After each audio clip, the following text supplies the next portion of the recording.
The second night of my marriage, I said no. Not loudly, not with anger. I said it the way a woman says things in a plain house, quietly, the way you close a door rather than slam it. I turned away from my husband, pulled the quilt to my chin, and said no. That was all. One word, one small, ordinary act of a woman knowing what she needed. By Friday, the bishop was sitting at our kitchen table. I want you to hold that for a moment before I tell you anything else. The second night. Friday. 4 days.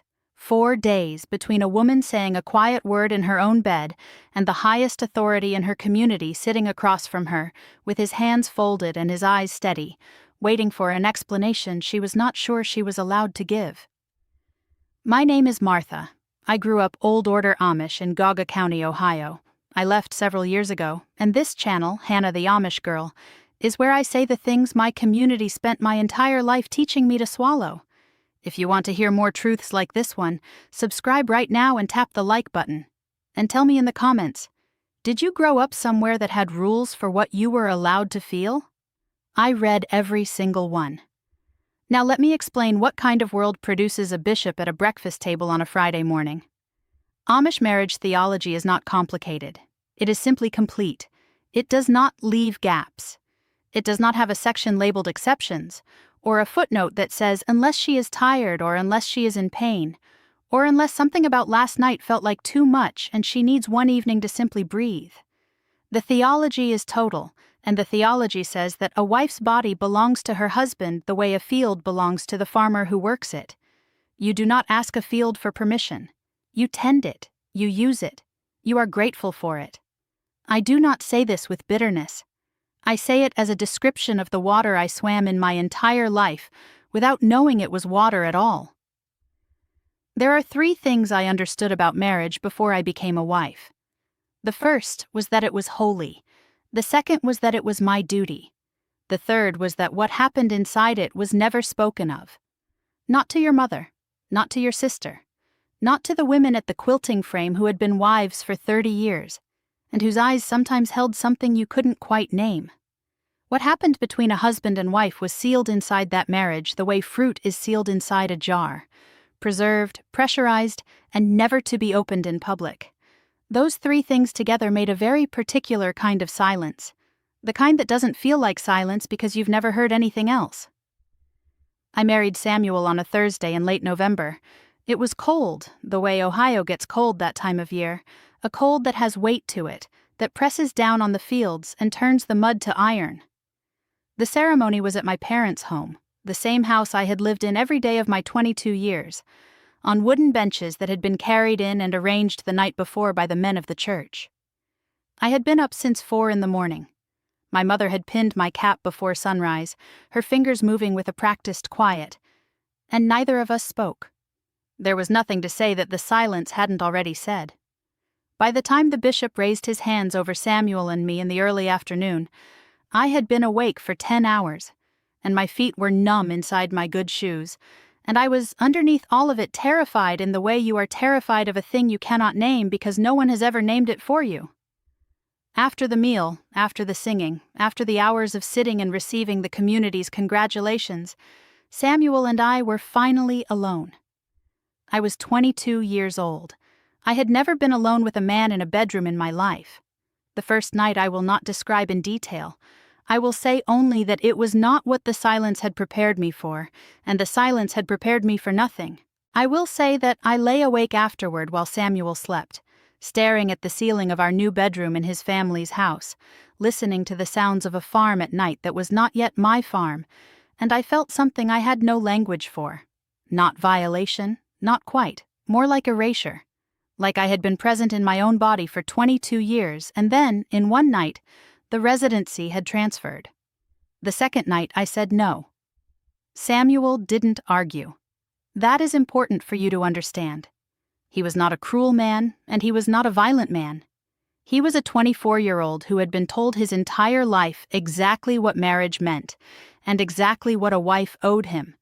And when I turned away and said that one quiet word, he went still beside me in a way that told me he didn't know what the word meant in this context, like I had spoken to him in a language the community had never taught him existed.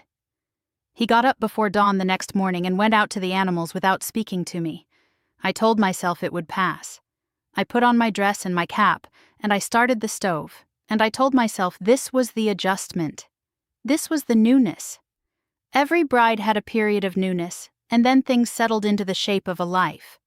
I made breakfast. I fed the chickens. I carried the weight of that one word around with me through the whole day, and told myself it was nothing. By Wednesday evening, Samuel had been to see his father. I did not know this until later. I pieced it together from small things. The way his mother looked at me over the supper dishes that night. A look that lasted half a second too long and then moved away. The way conversation stopped when I walked into a room. The specific quality of silence that follows a thing that has been discussed behind your back. I had grown up in a community where privacy was a door that only swung one way, inward, and I knew the sound of the air when something was being kept from me. Thursday, I woke with a weight on my chest I couldn't explain. Some part of me already knew. Friday morning, there was a knock at our door before 8 o'clock. The bishop was a tall man, Johannes, gray-bearded, with the kind of stillness that comes from decades of being the person everyone waits for. He had performed our marriage ceremony 6 days ago. His hands had been raised over us in blessing. Now those same hands were folded on our kitchen table, and he was looking at me with an expression I can only describe as pastoral concern, which, I learned that morning, is what authority looks like when it wants something from you but prefers not to ask directly. Samuel sat across from me. His father sat beside him. The bishop sat at the head. There were no women on that side of the table. Johannes spoke carefully. He spoke about the covenant of marriage. He spoke about the duties that covenant created, using the word duties the way you'd use it for a thing no reasonable person would debate. He spoke about the body as a gift that, once given in marriage, was no longer withheld. He spoke about a wife's submission not as a burden but as a form of love. He spoke about the early days of a marriage as a season of adjustment that required patience from both parties, and then he looked at Samuel when he said patience, and then he looked at me. He spoke for a long time. I sat with my hands in my lap. The coffee I had made for everyone sat between us, going cold. I had made it automatically the moment they walked in because that is what you do when people come to your home. You serve them, even when they have come to sit in judgment of you. Especially then. When he finished, he looked at me and asked, in a voice that was genuinely kind, if I understood what marriage required of me. I said yes. He nodded. And then he asked if I would like to share anything that had made it difficult for me to fulfill my duties in the early days of my marriage. I looked at Samuel. I looked at Samuel's father. I looked at Johannes, who had raised his hands over me in blessing 6 days ago. I said nothing. That silence, the silence I gave them in that kitchen on that Friday morning, was the most honest thing I had ever said inside my community. Because the honest answer was that I was still sore. That the first night had left me with pain I hadn't expected and hadn't been warned about and didn't have a name for. That I had needed one night to simply be a body that was allowed to rest. That saying no had not been a rejection of Samuel. It had been the only language I had left for the fact that I was a person and not a field. But I had no framework for saying any of that. Not in that room, not to those men. The theology did not have space for a woman's soreness. The Ordnung did not have a provision for her needing a night. So I said yes when Johannes asked if I understood what was expected of me. And he nodded again, and there was relief around the table, and Samuel's father clapped him once on the shoulder, and the bishop stood to leave, and just before he reached the door he turned back and said with great gentleness that the first weeks of marriage were an adjustment for everyone, and that the community was praying for our home. The door closed. Samuel looked at me. I looked at Samuel. We were alone in the kitchen with the cold coffee and the evidence of what had just happened, and neither of us had the language for it either. There is a part of this story I cannot tell you here. Not on this platform, not under these rules. The algorithm has limits, and I have learned exactly where they are. So I wrote the rest down instead, slowly, without the softening, without the cuts. Everything the camera is not permitted to show. The book is called The Ordnung They Never Wrote Down. 208 pages of what plain life looks like from the inside of it. The link is in the first comment of this video. That is where the part I could not say out loud lives. I want to tell you something about the woman across the table from me at that bishop's meeting that I didn't understand until years later. She wasn't there. I mean that literally. There was no woman present when my marriage was adjudicated. My mother was not called. Samuel's mother was not asked. No older woman who had been a wife for decades, who might have recognized what I was experiencing, who might have said something quiet and practical and true. None of those women were at that table. The matter of what happened in my marriage bed was settled by 3 men, and my silence. What I did not know that Friday, and would not know for years, was that what I had experienced on that first night was not unusual. It was not a sign that something was wrong with me, or wrong with Samuel, or wrong with our marriage. It was simply the reality of a woman's body that had never been spoken to, never been prepared, never been offered so much as one plain sentence of truth from anyone who had walked this path before her. The pain that sent me searching for one night of rest was common. It was temporary. It was, in the language I eventually found after leaving, entirely addressable. But you cannot address what you have no words for. And I had no words. I had silence, dressed up as modesty and handed to me as a wedding gift. My therapist, when I described that Friday morning to her years after I had left, asked me what I wished someone had said before I ever got married, not on that Friday, before. What I wished had existed in the world I grew up in. I told her, one honest conversation. One woman who had been a bride, sitting with me before my wedding, and saying the plain truth of what the first weeks were sometimes like, that they could be painful, that the pain was not a sign of failure or weakness or sin, that a woman's body had its own adjustment to make, and that adjustment was legitimate, and that needing time was not the same as withholding. One conversation would have changed everything. My therapist looked at me and said, "You were never given permission to be in your own body." I have turned that sentence over in my hands every day for 3 years.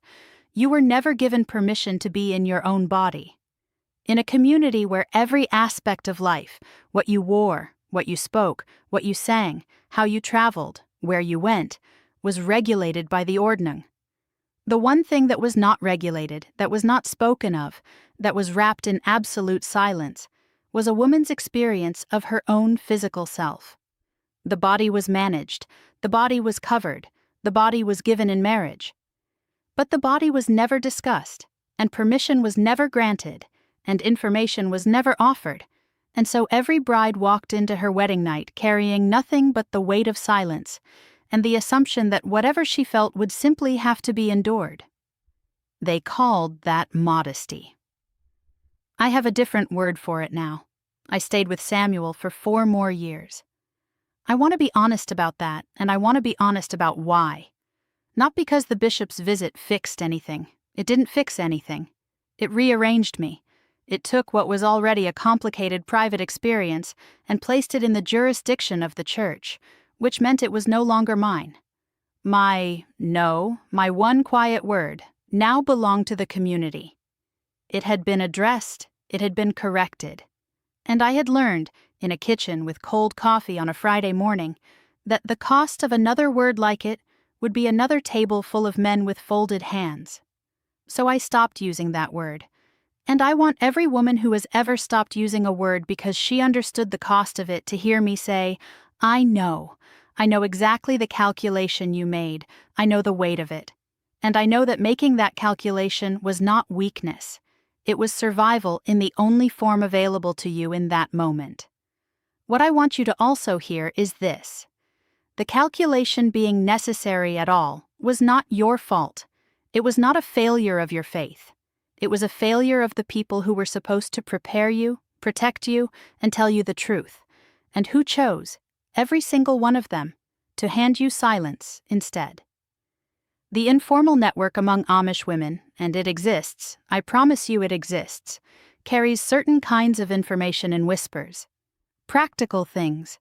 The kind a mother can't say directly, and a church won't acknowledge. And so it moves sideways, through half-sentences at quilting frames, through looks exchanged at singings, through a jar passed over a fence without explanation. I have heard stories from women who received this whispered information before their weddings and it made a difference. I have heard from women who received nothing. I received nothing. And on the 6th day of my marriage, I learned that a woman's nothing, a woman's single quiet word in her own bed, was sufficient cause to convene an authority. I left the community 3 years after Samuel and I separated. The separation came first. The leaving was slower. Unraveling takes time when the thing you are unraveling is the only version of yourself you have ever been taught to have. In the English world, I found a doctor. She asked standard questions. When we reached the subject of my early marriage, I described those first weeks and that Friday morning in the careful new vocabulary I was learning. The doctor listened. When I finished, she said, "What you experienced in those first days was very common and very manageable. And what happened on Friday was not pastoral care, it was coercion." 2 words I had not had before, common and manageable for the physical experience. Coercion for the table of men. I sat in her office and I did not cry, because by then I had done most of the crying that needed doing. But I felt something settle in me. The way a bone that has been slightly out of place for years feels when it finally returns to where it belongs. I do not tell you this story because I believe the Amish world is only darkness. It is not. It gave me things I carry still, a knowledge of seasons and silence, and the particular beauty of a plain life moving in its rhythms. A community so total that when you are inside it, you never question that belonging is possible. A faith that I have rebuilt from different materials, but rebuilt. What I tell you because it is true, and because someone should have told me, is this. A woman saying no in her own bed is not a theological crisis. It is a woman. It is a body that knows what it needs.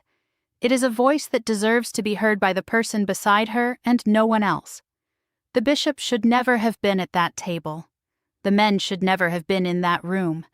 And the silence that made it possible for them to think they belonged there should never have been handed to me as a gift and called modesty.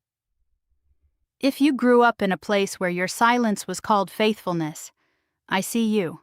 If you ever said a word that was small and true and watched it leave your hands and become something the community owned, I see you. If you sat across a table from authority with your hands in your lap and your honest answer locked behind your teeth, I see you. Your body was always yours, even when they told you otherwise, even when you believed them. It was always yours. If you want to read the version of this story that YouTube will not allow, the full pages are in the Ordnung they never wrote down. First comment of this video, and that is everything. Choose your freedoms wisely. They might just save your life.